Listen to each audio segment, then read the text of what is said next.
So Prince Harry and Meghan Markle got obviously roasted into oblivion by the South Park episode. If you haven't seen that, go check out my prior videos on that. I've posted a bunch of videos on South Park absolutely destroying Meghan Markle and Prince Harry. It was absolutely hilarious. There's no way getting around it. They destroyed them, and obviously, we had those reports about Meghan Markle coming out and saying that she was going to sue them, that, she was very distraught about the whole situation, that Meghan Markle was just sitting in her bedroom crying, just looking at Twitter replies and looking at tweets about the whole South Park episode. It was pretty funny to imagine that whole situation going down. So shout out to South Park for doing that. I hope they do make an episode 2. There's some rumors saying that South Park will make another episode about Prince Harry and Meghan Markle, which would be a hilarious response to the lawsuit rumors, which now Meghan Markle put those to bed. But what I believe happened is she probably went to her lawyers trying to sue South Park, and they said there's absolutely no way we're filing this lawsuit because it's an idiotic lawsuit. You can't sue South Park.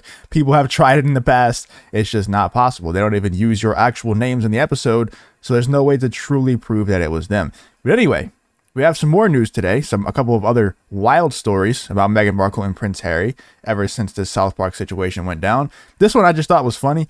Meghan and Harry told to move back to the UK as Americans turn on the Sussexes. I don't think that Americans are really turning on them. I don't think Americans really ever liked them. Was there ever a time where we liked Meghan Markle and Prince Harry? Like, ever since we saw their true personalities, I don't think that most of us have ever liked Meghan Markle and Prince Harry. Like, does Meghan Markle even have fans? Like, dude, even Amber Heard still has fans. Like, even Amber Heard, if you say anything bad on Twitter about Amber Heard, her fans will come after you. And they still think Amber Heard was in the right with the whole Johnny Depp versus Amber Heard situation. Does Meghan Markle even have fans? Meghan Markle was never, as far as I know, look, a lot of them have, okay? But as far as I know, Meghan Markle has never been involved in a Me Too situation. Maybe that's completely a wrong statement. That's as far as I know. But she hasn't even been involved in a Me Too situation as far as I can remember. And I don't think she has as many fans as Amber Heard does. I think Amber Heard even has more fans than Meghan Markle. So I think it's pretty funny.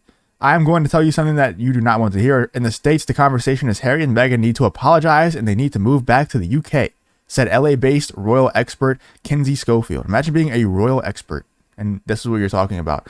This is what we were saying here in America, that they need to move back to the UK. I know that is the last thing Brits want. Dude, it must be tough for them, to do all these documentaries and everything, think that you're just these great people, these victims of the world. And every single time you release a piece of content about yourself, people are saying, get out of our country. You know how much that must eat at them? The fact that Americans don't want them in America and Britons don't want them in Britain. Nobody wants them anywhere at all. The host for the D for Daily podcast told GB News that Americans have realized the only interesting thing about the Sussexes was their connection, their prior connection to the other royals. Then we also have this article that I think was funny as well. Piers Morgan is blaming Meghan Markle for allegedly making a phone call that led to losing his TV gig.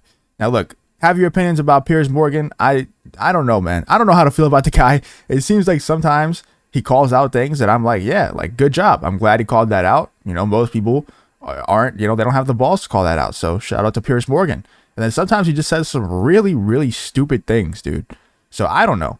I think he just says things for shock value. I don't think that he actually cares about telling the truth. I think he cares more about the shock value and getting the views from the outrage, from being, polarizing. I think that's his main goal, is to just be polarizing as possible so that he can get more views from both sides, because he's going to get the views from the people who agree with him. He's going to get the views from the people who strongly disagree with him. And it's, you just get more views whenever you are polarizing. People like polarizing people because, you either really don't like them or you really, really like them. So I don't know. Let me know what you guys think about Piers Morgan in the comments, but this was funny as well. Piers Morgan is at it again. The Fox Nation host who has made it a part of his personality to bash Meghan Markle, used her as a prime example of cancel culture in the modern age. While cancel culture isn't an ideal situation, accountability is much better. It feels like the TV broadcaster feels the need to drop her name any chance he can get. Morgan and Brian Kilmeade were discussing a Rolling Stone op-ed that favors cancel culture when he decided to share his side of the story on leaving Good Morning Britain again, where he doubled down on the negative things he had to say about the Duchess of Sussex. I love the show. We tripled the ratings in 5 years. It was on fire, the show, he shared. And then Meghan Markle, Prince Harry, Oprah Winfrey, Wine-a-thon aired. I said, I thought it was all a lot of nonsense and dangerous, nasty nonsense. I wouldn't believe Meghan Markle if she read me a weather report.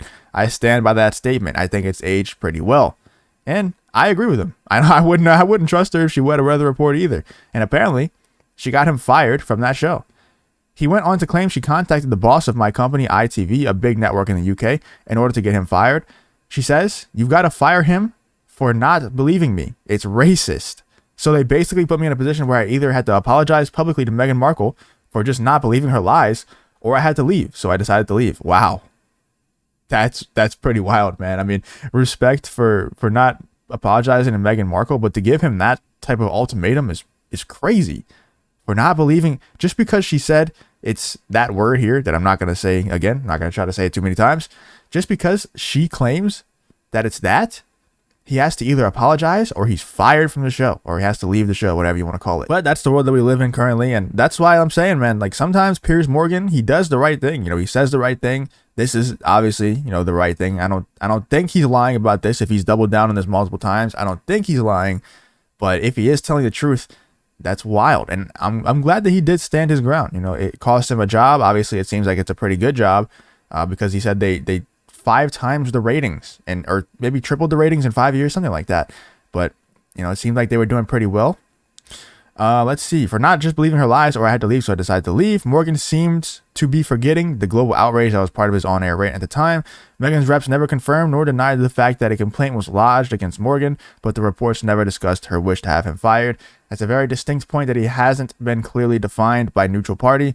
At the time, there were 41,000 complaints about wow, called in about Morgan and his co-host Alex Beresford. I don't know how to say their name. I don't know how much more that is than a normal like polarizing host. Like imagine the amount of complaints that like Tucker Carlson gets. Like I'm sure that they get a ton, or like Don Lemon, I'm sure they get a ton. You know, I don't know if that's really abnormal or not. I would assume that if you're getting any kind of views, then you're probably, if you're a polarizing person like Piers Morgan, you're probably going to get a lot of complaints. That's just kind of how it works. But that's also why people watch the show. You know, a lot of people will hate watch the show. A lot of people will watch the show because they strongly agree with what Piers Morgan is saying. And then Piers Morgan is so like flip-floppy, like wishy-washy. He's polarizing, but he's not just polarizing to one group of people. Like he can be completely polarizing and the right can love what he's saying and the left can hate it. And then 10 minutes later, he says a take that's completely the opposite, where the right hates it and the left loves it. So, you know, you never know what he's going to say next. It just those types of people just draw in viewership, and they also draw in complaints. So I don't know. I kind of believe him that Meghan Markle would, you know, call in and get him fired unless he apologizes. I believe him. She seems like the type to do that. So let me know in the comments what you think about the whole situation, about Meghan Markle being told to leave the United States and go back to the UK. But then the UK also doesn't want them. And also Piers Morgan saying that Meghan Markle got him fired. It's pretty wild, the whole situation with Meghan Markle, man. Nobody likes them. It's funny. I'm going to continue to laugh at nobody liking Prince Harry and Meghan Markle. Let me know in the comments what you think about the whole situation. If you did enjoy, please leave a like, subscribe, all that good stuff, and I hope to see you in the next one.